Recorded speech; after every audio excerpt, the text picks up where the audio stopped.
Isso não é juro na Lua, ficando baixo. Quando você faz uma regra que você não vai saber executar, você põe em risco o próprio arcabouço fiscal.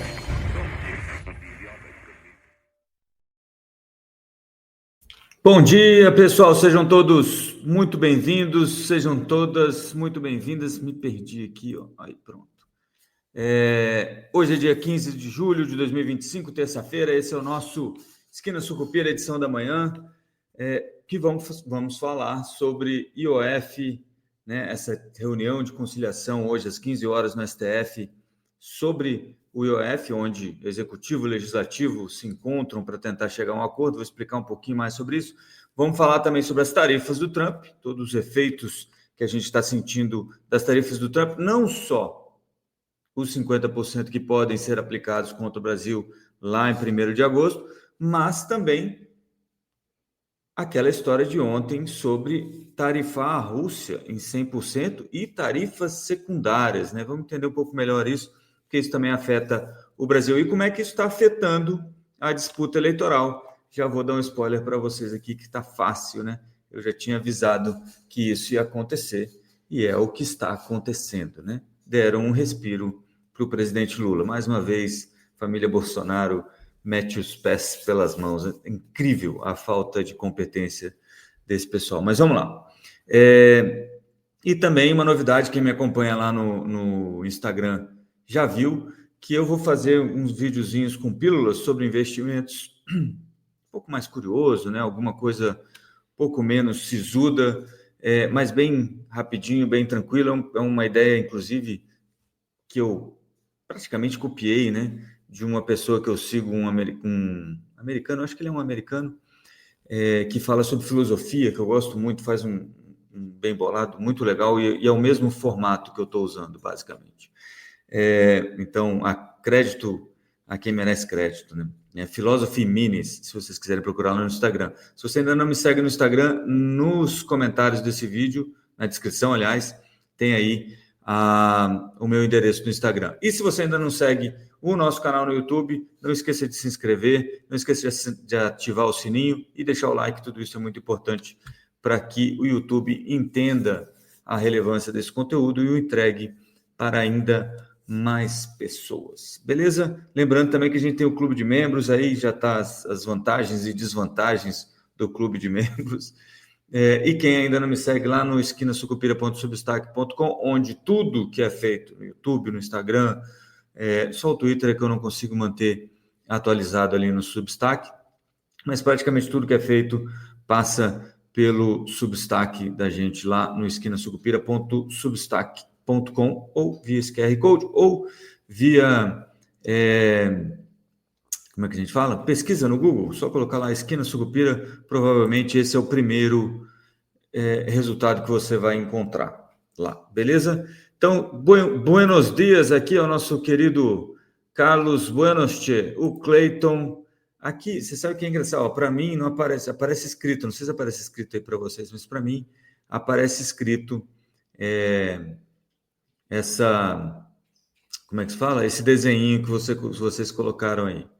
Mas eu imagino, pelo que está falando aqui, é um relógio, uma carinha olhando para cima, então alguma coisa sobre talvez um atraso, vai saber. Cleiton Kleber, meu querido, bom dia. Carmelina de Moura, bom dia. Maurício Henriques, bom dia. Adorei a ideia das pílulas, ó, a Carmelina já viu lá. Bom dia, Bozo preso, Molusco dobra aposta, aqui é Brasil, exatamente. É tipo isso hoje, Dirley. Vocês me dão um segundinho só, que eu tô com um probleminha aqui, rapidinho, 5 segundos, vou deixar inclusive tudo aberto aqui para vocês, rapidinho.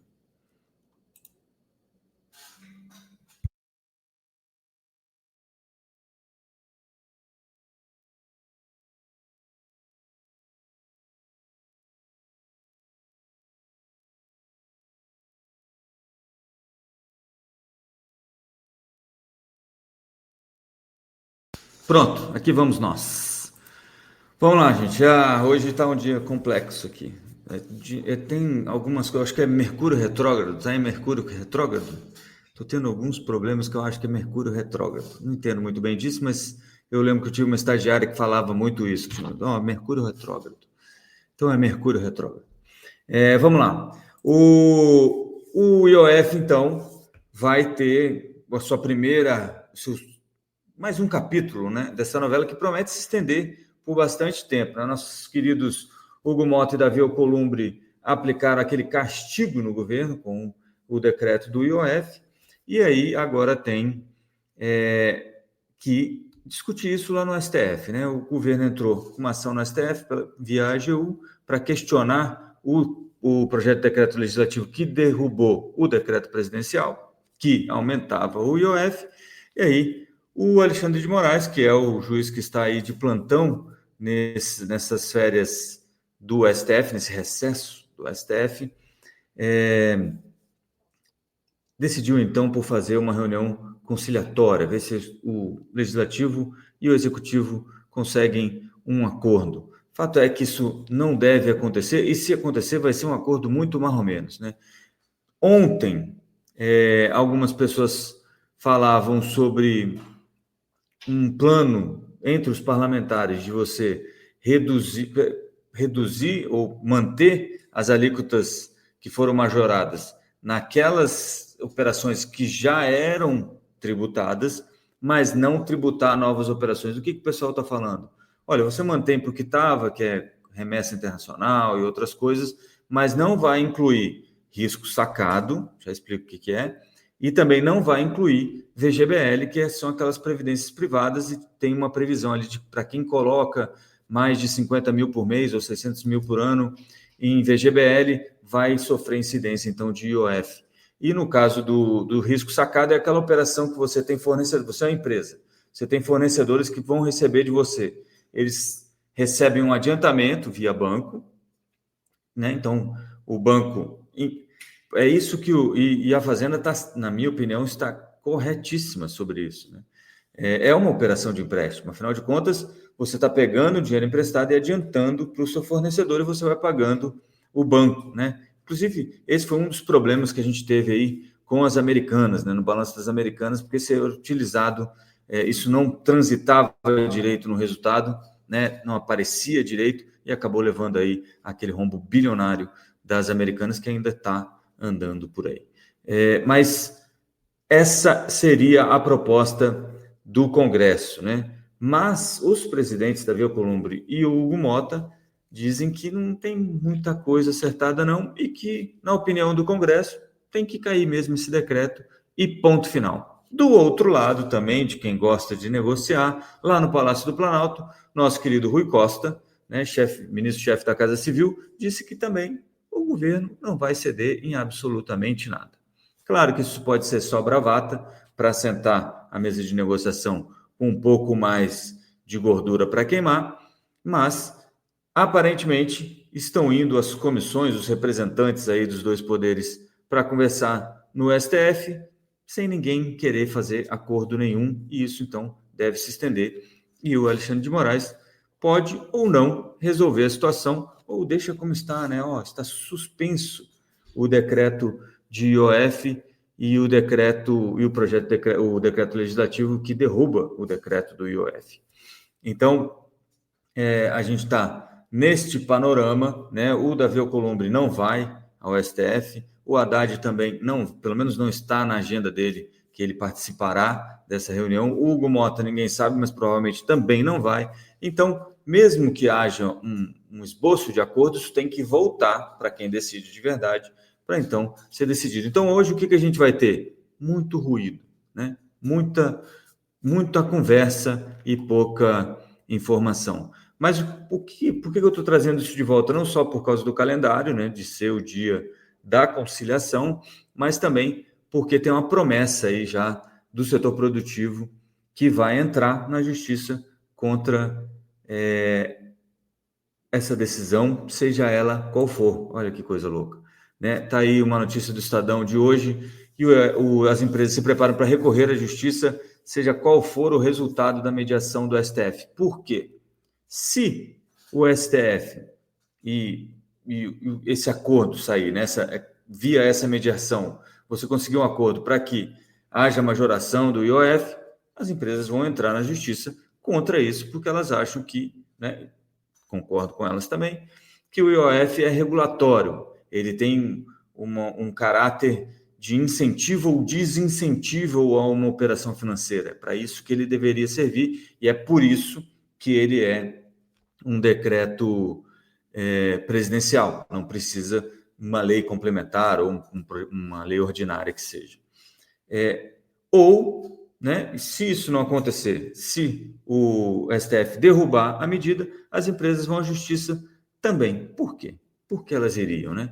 Porque elas estavam pagando esse IOF, que agora foi considerado inconstitucional. Isso aqui é um levantamento do Estadão. Eu até cheguei a comentar no Acorda Sucupira, acho que da semana passada, que o junho, esse mês de junho que passou, por causa dessa majoração do IOF, foi o junho que mais arrecadou IOF na história recente, né? Nos últimos 20 anos de IOF. E isso em valores médios corrigidos pela inflação, né? Tá 2 bi, né? Foram 8,1 bilhões arrecadados durante o mês de junho, 2,2 bi acima da média do IOF. Se você pegar só junho, ficou 4,1 bilhões acima da média do IOF, corrigido pela inflação. Isso quer dizer o quê? Que a arrecadação com o IOF, esse IOF que está soon to be illegal, né? Que em breve será ilegal, dobrou de volume durante junho. Dobrou. E só isso já é um motivo para mostrar que está errado o que foi feito com esse decreto presidencial, né? Para o governo, tem um outro problema ainda, né? Ontem eu conversava com o Wilson Lima e ele disse, olha, tem um outro problema. O Wilson, que deve participar aqui na quinta-feira, se não me falha a memória, para a gente falar um pouquinho mais sobre como está essa movimentação toda no Congresso, mas o Wilson falava, olha, tem um outro problema, porque o governo só consegue governar agora via MP ou decreto presidencial. Se o Congresso descobrir que pode derrubar os decretos presidenciais, o governo fica só com a MP, e a MP também pode ser derrubada a qualquer momento. Então, assim, ficou mais difícil, o Congresso tem um pouco mais de protagonismo agora e está muito mais difícil de governar para quem está sentado ali no Executivo, né? Então, esse é o panorama do IOF para o que a gente está vivendo nesse momento, né? O Matheus dizendo aqui que está que nem o Jack Sparrow, né? Cancelem o cancelado, né? Então, está exatamente isso, está extremamente complexa essa situação. O que a gente tem certeza é que vai ser muito lenta essa definição. É ruim de falar isso, né? Porque aí, no fim da tarde, os caras estão resolvidos, né? É sempre assim, quando a gente aposta nas coisas, essa coisa. Tem um amigo meu que diz que toda vez que ele compra ação, a ação cai. Então, eu falo sempre, olha, quando você for comprar, você me avisa que eu vendo antes, depois recompro, né? Já que você tem todo esse poder, né? Mas a gente tem essas coisas na cabeça. Mas, de qualquer maneira, eu imagino, para mim, é certo que isso vai se estender por muito tempo. Se não, na dificuldade de um acordo entre legislativo e executivo, porque as empresas vão judicializar, né? Vão disputar isso na justiça mais para frente. Então, a gente está, neste momento, dessa discussão do IOF, né? Bom, além dessa discussão do IOF, né, hoje a agenda econômica bastante esvaziada, não tem quase nada aqui. Aqui, na verdade, não tem nada. Lá fora tem pouca coisa, além do PIB chinês que saiu há pouco, saiu basicamente de acordo com o que estavam esperando, né, 5,2% no trimestre contra 5,1%, que era o consenso. Então, tudo mais ou menos no lugar, né? Mas o que realmente tem mudado aí as expectativas de mercado, né, são as tarifas do nosso querido Donald Trump. Está aí, imponente Donald Trump, que impôs aquele tarifaço de 50% contra exportações brasileiras, né? E na cartinha ele falava, olha, isso é porque o Bolsonaro está pedindo, né? Em outras palavras, né? Porque tem uma caça às bruxas contra o Bolsonaro, o filho do Bolsonaro, foi lá chorar as pitangas, e o Trump colocou isso na cartinha e falou também que tem uma perseguição contra as big techs, a liberdade de expressão, e além disso a gente, né, tá achando que o Brasil não está sendo legal com a gente. O que estava por trás disso? Uma pressão contra os países dos BRICS, né, que fazem parte dos BRICS. Vocês vão lembrar que durante a reunião o Trump soltou um post falando sobre o assunto e falando que, olha, quem for seguir essa história dos BRICS aí de ir contra o dólar, ir contra os Estados Unidos, a gente vai tarifar em 10%, que 2 dias depois tarifou em 50%, só o Brasil, porque o Brasil foi o mais vocal. O Lula saiu em defesa da soberania, etc. Tal, respondendo, enquanto Índia, Rússia, China, todo mundo ficou meio, não vamos falar nada sobre isso, não, toca a vida, vamos falar que o BRICS é sobre a gente, não é sobre os outros, nós estamos unidos para que as coisas melhorem para a gente, mas a nossa expectativa não é piorar nada para ninguém. Deu certo para eles. A China está quase fechando aí, segundo a mídia internacional, fechando um acordo que deve baixar as tarifas para a Índia em menos de 20%. A China continua com aqueles 30%, mas ainda em negociação, então os 30% podem ser um teto, né? E o Brasil ficou com a pior das tarifas, 50%, a não ser agora que o Trump deu 50 dias para a Rússia encerrar a guerra contra a Ucrânia, senão ele vai colocar uma tarifa de 100%. Eu já explico para vocês o que isso afeta a gente aqui, porque também afeta a gente aqui, piora ainda um pouco mais a nossa situação. Mas o que está acontecendo? Então, o governo ontem aprovou aquela lei, sancionou a lei de reciprocidade, criou um comitê interministerial que vai ser liderado aí pelo vice-presidente Geraldo Alckmin, que é ministro do Desenvolvimento, Indústria e Comércio, e também, durante o dia, teve algum zum sobre, olha, o governo quer pedir uma redução para 30% da tarifa, o governo quer pedir um adiamento da cobrança da tarifa em vez de 1º de agosto, 90 dias lá para frente. E de onde saiu isso, né? Saiu desse encontro aqui com as indústrias que pediram aí um adiamento do tarifaço do Trump por 90 dias. O governo desmentiu essa notícia no fim do dia e disse que vai conversar. Hoje tem uma reunião do Alckmin com o setor, com as indústrias, né? Com o setor industrial, com os representantes do setor industrial, agora pela manhã, e durante a tarde uma outra reunião com representantes do setor agropecuário, né? Porque são os setores mais atingidos aí, e também o governo quer ouvir deles o que pode ser feito, quais são as alternativas que se tem para tentar negociar com o Donald Trump essa tarifa de 50%. Eu já falei para vocês, eu não acredito que essa tarifa vá ficar efetiva no dia 1º de agosto, ou ela vai ser adiada, ou ela será reduzida, né, de alguma forma. E aí, isso serviu para quê, né? Serviu somente para ajudar o presidente Lula. Então, mais uma vez, meus parabéns à família Bolsonaro, né? Incrível como eles conseguem fazer com que as coisas piorem a situação, né?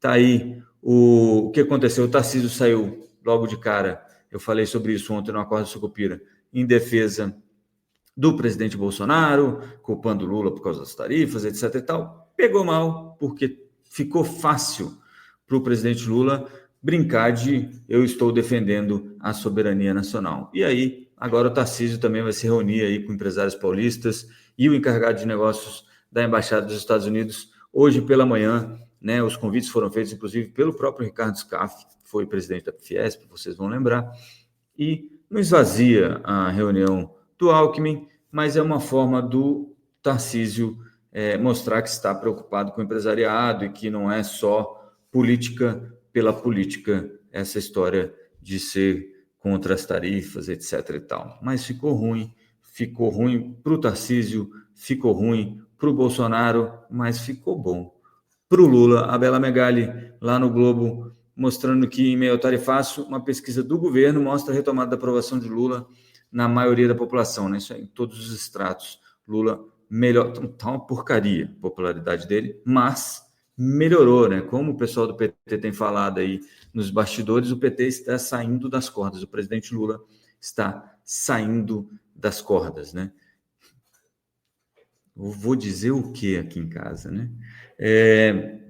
Então, com isso, e tem pesquisas, inclusive, do PL, do partido do Bolsonaro, indicando a mesma coisa, que o presidente Lula ganhou popularidade com esse evento e o Bolsonaro perdeu popularidade, né? Ficou parecendo, né, ficou a ideia de que o Bolsonaro não está nem aí para o Brasil e prefere taxar 50% o país inteiro para poder se livrar para um benefício próprio do que brigar aí pela nossa soberania, etc. e tal, que ficou algo que caiu no colo do presidente Lula fazer. Então ficou fácil para o presidente Lula. Não à toa, o presidente Lula, a Janja, né, primeira-ministra do Brasil, publicou esse recadinho do coração do presidente Lula para o Trump. Jabuticaba de manhã, porque eu duvido que alguém que chupe jabuticaba fique com mau humor. Eu vou levar jabuticaba para você, Trump. E você vai perceber, sabe, que o cara que come jabuticaba de manhã, num país que só ele dá jabuticaba, sabe, não precisa de briga tarifária. Precisa de muita união e de muita relação diplomática. É isso.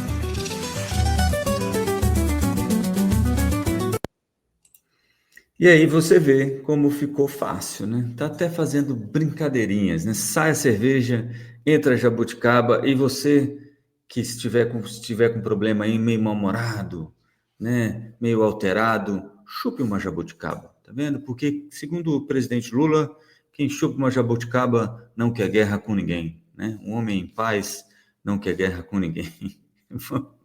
Bom, deixa eu falar aqui sobre o nosso novo quadro lá no Instagram. Eu estou fazendo um quadro que vai ser, que serão pílulas de... Calma, Maurício. Pílulas de... Ah, meu Deus, até me perdi. Pílulas de conhecimento sobre investimentos. Você vê esse tipo de coisa, né, rapaz, que a gente tem que passar nessa vida. E são vídeos curtinhos, de 1 minuto mais ou menos, explicando algum conceito que é aplicado aos investimentos, que é aplicado à nossa forma de investir, né?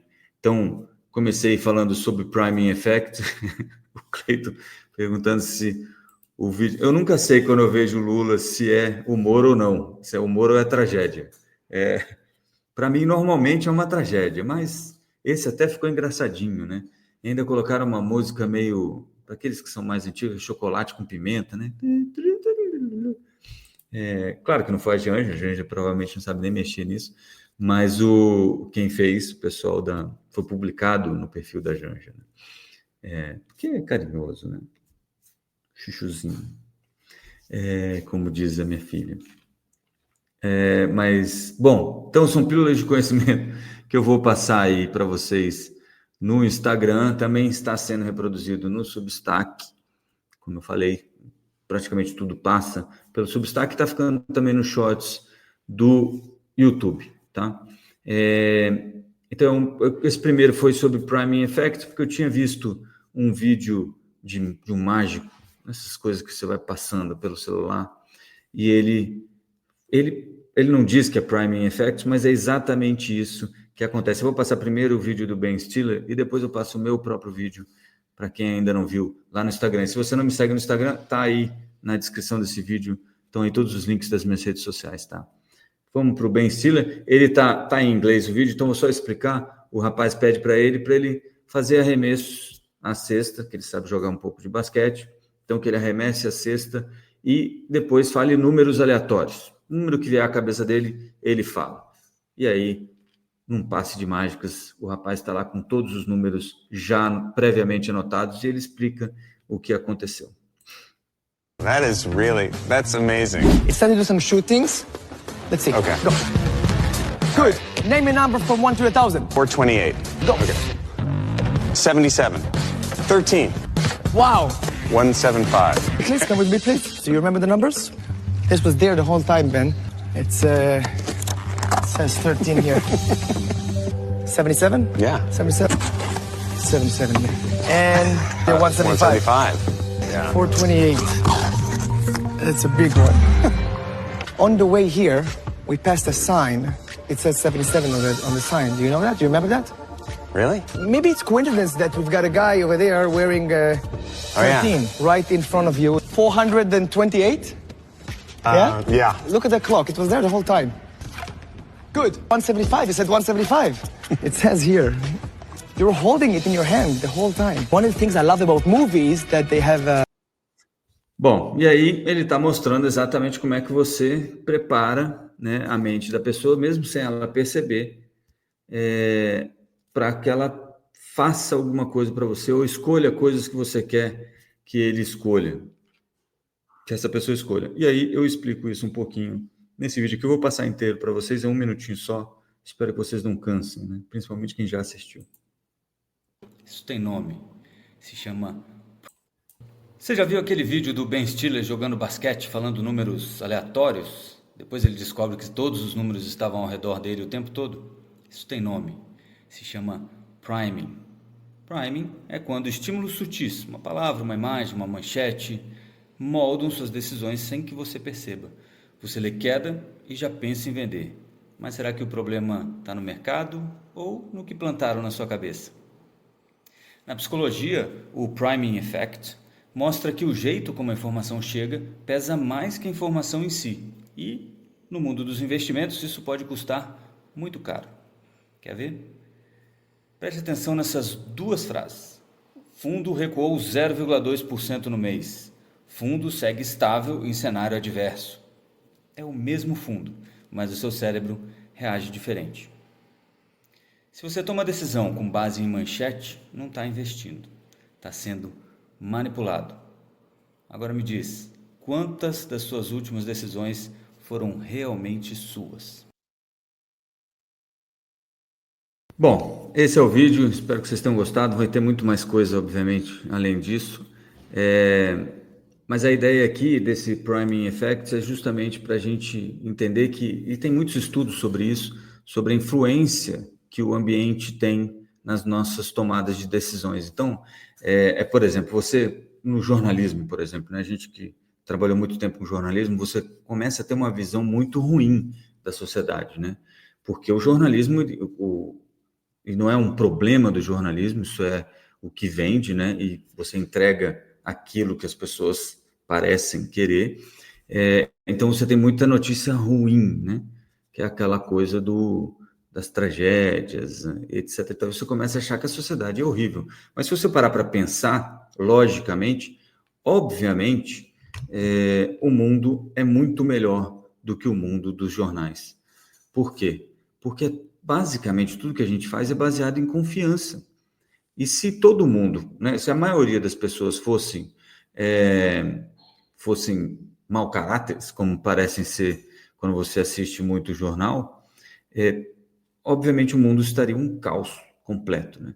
Então, às vezes vale a pena a gente tomar um passo para trás, dar um passo para trás e ver de onde está vindo aquela nossa decisão. Você tem aí muita coisa que a gente vê acontecer, inclusive na justiça, né? Tem levantamentos sobre isso, que o juiz acaba decidindo por uma pena mais branda ou até por uma absolvição em função do resultado do jogo de futebol de domingo, né? Se o time dele venceu ou não, se o clima está bom ou está ruim. Então, toda vez que você for tomar uma decisão que seja razoavelmente importante, para um pouco e analisa as coisas mais friamente, né? Com base nos fatos que você tem disponível.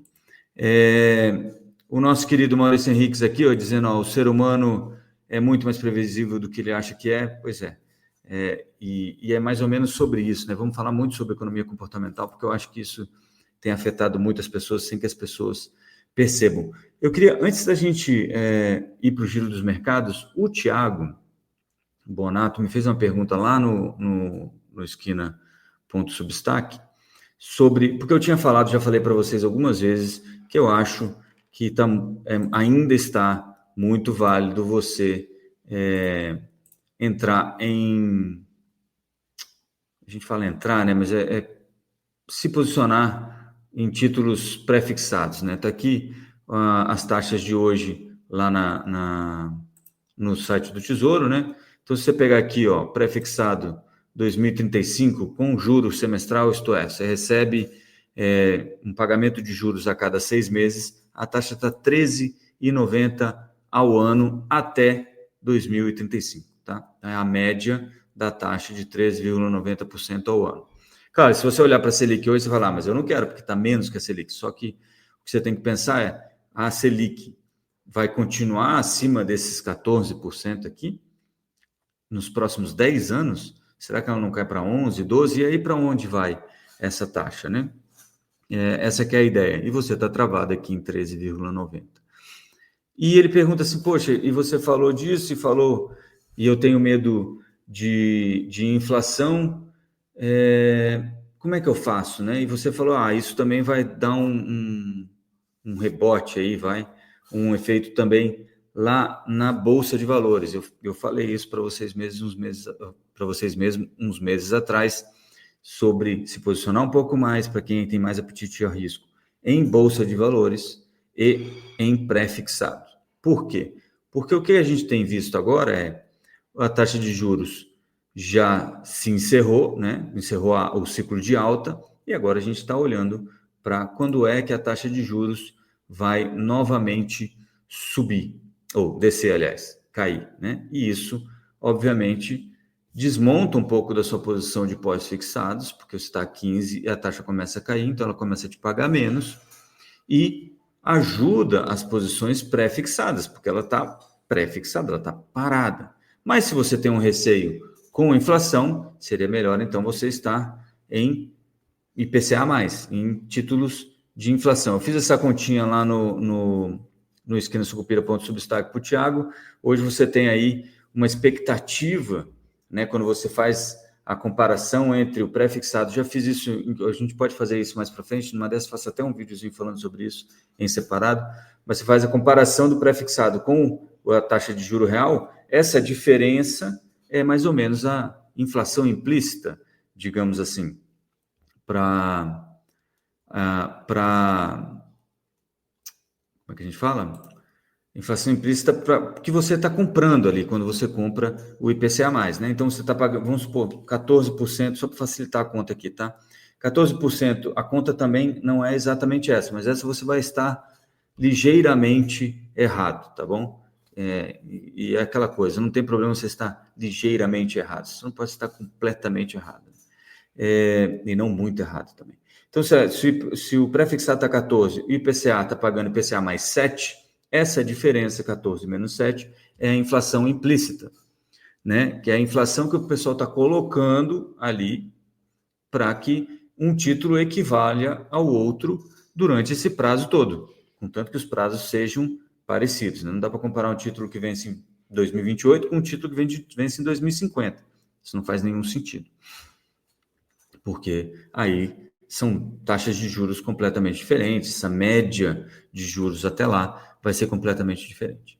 Pois bem, então se você tem esse receio de que a inflação vai ser mais alta que 6% ao ano, em média, nos próximos 10 anos, aí você deveria estar posicionado em títulos de inflação. Se você estiver errado e a inflação for para 3, 4, você vai perder ali uns 3, 4 pontos percentuais de ganho, em média, nesses anos como um todo, tá? O que diz hoje a curva de juros? O que é a curva de juros? A curva de juros é onde o mercado negocia taxas para o futuro, certo? Então, a estrutura termo da taxa de juros. Então, se eu vou emprestar dinheiro para o cara me pagar daqui a 10 anos, qual é o juro que eu devia cobrar? E aí, nessas trocas, o mercado vai precificando ali essa taxa. Eu coloquei aqui, deixa eu só colocar no ar para vocês aqui também, essa curva de juros que a gente tem aqui, ó. Cadê ela? Olha aí. Então, esse roxinho aqui em cima é de 15 de julho, né, de ontem, de hoje, né, basicamente, mas que hoje não abriu ainda. E esse vermelhinho de 30 de abril, para mostrar para vocês o movimento que a curva fez. E vocês vão notar que aqui na ponta, que a gente chama de ponta curta, né, de 1 ano mais ou menos, a taxa fechou, né, saiu daqui de cima e foi aqui para baixo. Espero que vocês estejam conseguindo ver aí o meu mouse. E foi aqui para baixo, certo? Enquanto que na taxa longa, ela acabou abrindo aqui no 8 e 10 anos, que é justamente o contrário do que eu falei para vocês que ia acontecer. Se eu pegar outro, como é que se fala? Outro lugar da curva, isso vai mudando um pouquinho, etc e tal. Mas se você pegar lá do começo do ano, aí sim você vai ver uma piora aqui, ó, que é contrário àquilo que eu estava esperando.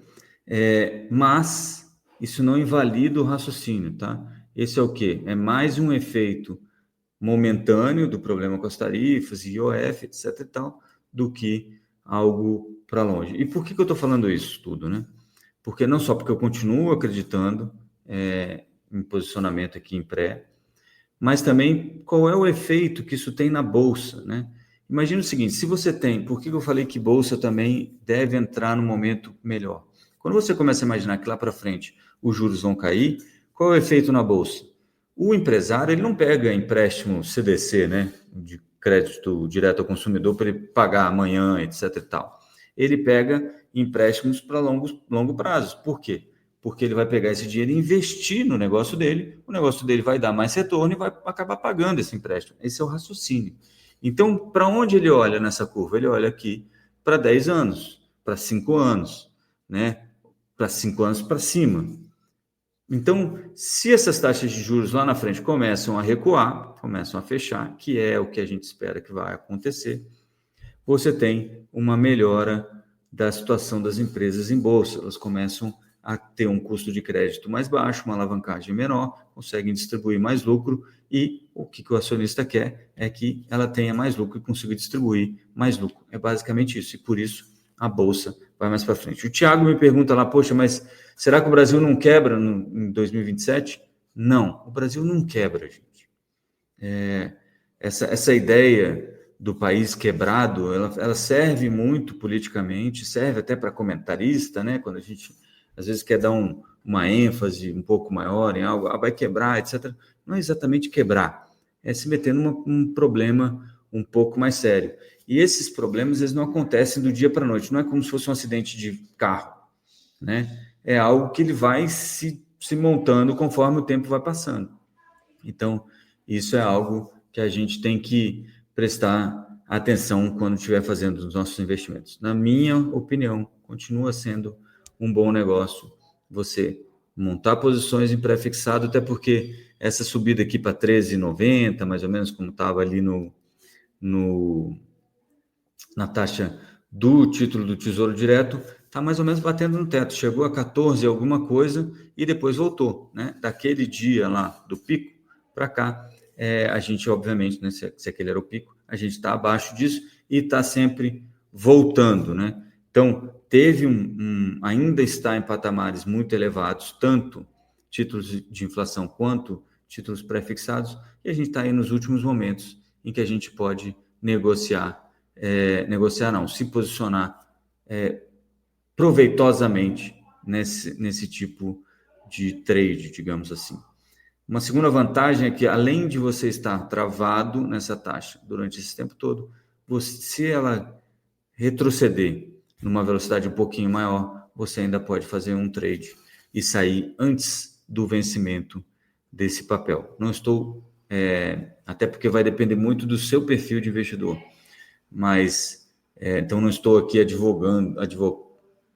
não estou aqui defendendo que você pense nisso como um trade. Só estou falando que você pode ter essa opcionalidade. Pense no título como algo que você vai carregar até o final. Se a situação melhorar, melhor ainda, você sai antes, tanto melhor para você. Beleza? Então vamos falar aqui rapidinho do nosso giro dos mercados. Nasdaq Futuro subindo 0,37, aliás, 0,56 e S&P 500 subindo 0,38. Não coloquei na tela para vocês, né? Só eu mesmo. Aqui está. 0,57 agora Nasdaq, 0,38 S&P 500 Que mostra o quê? Que mostra que ninguém acredita que essas tarifas do Trump de 30% contra México e Europa, 50% contra o Brasil, 100% contra a Rússia. Contra a Rússia, eu fiquei de falar, né? A Rússia, se essas tarifas secundárias dizem o seguinte, você pode tarifar, como se for uma sanção econômica, países que fazem negócios com aquele país que está sob sanção econômica. Certo? Qual é o problema? Uma das coisas que o Trump promete tarifar é em 100% tudo, né? Então, 100% também no diesel, que o Brasil compra. Até cheguei a fazer uma matéria sobre isso lá no Antagonista, né? De você estar financiando a guerra contra a Ucrânia, né? O Brasil estava financiando a guerra contra a Ucrânia via a compra desse diesel, que está mais barato, obviamente, porque está cheio de sanção econômica contra a Rússia. Então, o Brasil também pode sofrer esse probleminha aí, caso daqui a 50 dias a Rússia receba aí tarifas de 100%, esse diesel que a gente importa russo vai ficar mais caro. E isso também favorece essa relação Brasil-Estados Unidos, favorece os Estados Unidos, porque o Brasil então passaria a importar um pouco mais de diesel, como fazia anteriormente, dos Estados Unidos. Deixou de importar algum diesel dos Estados Unidos para importar da Rússia, porque ficou mais barato. Mesma coisa com fertilizantes, né? E é por isso que nem Bolsonaro e nem Lula chutam a canela do Putin. Não interessa para ninguém a gente perder essa boquinha que a gente tem lá com a Rússia. Mas estamos financiando a guerra da Ucrânia. É bom a gente pensar sobre isso quando a gente fala as coisas aí pela internet, né? Tem muita gente com bandeirinha da Ucrânia que apoia o Lula, que apoia o Bolsonaro e não lembra o que aconteceu, né? E o que vem acontecendo. Pois bem, Ibovespa fechou ontem 0,65 de queda, que é uma queda controlada, né? Se você pensar no meio da confusão que a gente está nesse exato momento, 0,65 não é nada problemático aos 135.298 pontos. Está aqui o dia do Ibovespa ontem. Você vê que já abriu em baixa e lá ficou. Mesmo assim, no ano, o Ibovespa já deu aí 12,48% de... Aqui, ó. 12,48% de valorização no ano. Nos últimos 5 dias de negociação, 4,22% de queda. Vocês vão lembrar que o Ibovespa estava em 16% de valorização no ano. Beleza? O dólar voltou um pouco também para cima, né? Voltou para cima. 5,59 ontem, no fechamento de ontem, mas continua aí abaixo dessa barreira psicológica de 5,60, que é onde o pessoal está olhando. O Bitcoin devolvendo um pouco do recorde aí recente, 116 mil dólares, queda de 2,85 nas últimas 2 horas. O petróleo parado em 0,06 e o minério de ferro em queda de 0,50, apesar aí do resultado bom, né, da economia chinesa. Beleza? Eu vou ficando por aqui. Deixa eu ver se tem mais alguma coisa aqui. Não. E é basicamente isso. Hoje foi um pouco mais, como a gente teve um alívio aí da agenda, né? Hoje foi um pouco mais explicativo. Espero que vocês tenham gostado, né? Um pouco mais, não sei, às vezes fica meio professoral, não sei se é bom ou se é ruim. Mas era mais ou menos isso que eu queria falar hoje para vocês. Me acompanhem aí nas redes sociais todas. Assinem, quem puder, e achar que vale a pena, o esquinasucupira.substack.com. Afinal de contas, essa é uma forma de você apoiar a gente financeiramente aqui. Além disso, pode também fazer via Clube de Membros aqui no YouTube, que já está liberado. Embraer, como foi, Letícia? Você sabe que eu não vi Embraer ontem? Vamos ver Embraer aqui, por que não é mesmo? Vamos colocar em ordem alfabética aqui, analfabética, porque aí fica mais fácil. Queda 0,89, Embraer devolvendo bastante, né, não coloquei para vocês de novo. Tá aqui, o Embraer devolvendo bastante daqueles ganhos que ela tinha tido no começo do ano, né? Mesmo assim, Embraer ainda acumula uma alta de 30,47%, chegou a subir 50%, né? Tá aqui uma queda só nos últimos 5 dias de 11 2,79. Embraer é a mais afetada com essas tarifas do Trump, tá? Só para vocês lembrarem disso. Já falei sobre isso aqui algumas vezes. Beleza? Então eu vou ficando por aqui. Bons negócios a todos nessa terça-feira. Bom dia a todos. A gente se vê amanhã no Acorda Sucupira. E até lá, avante Sucupira! Usarei a palavra Haverá um sacrifício indiscutível. Congelamento total de preço. Não é juro na mão de câmbio baixo. Você pega uma regra que você não consegue executar, você põe em risco o próprio arcabouço fiscal.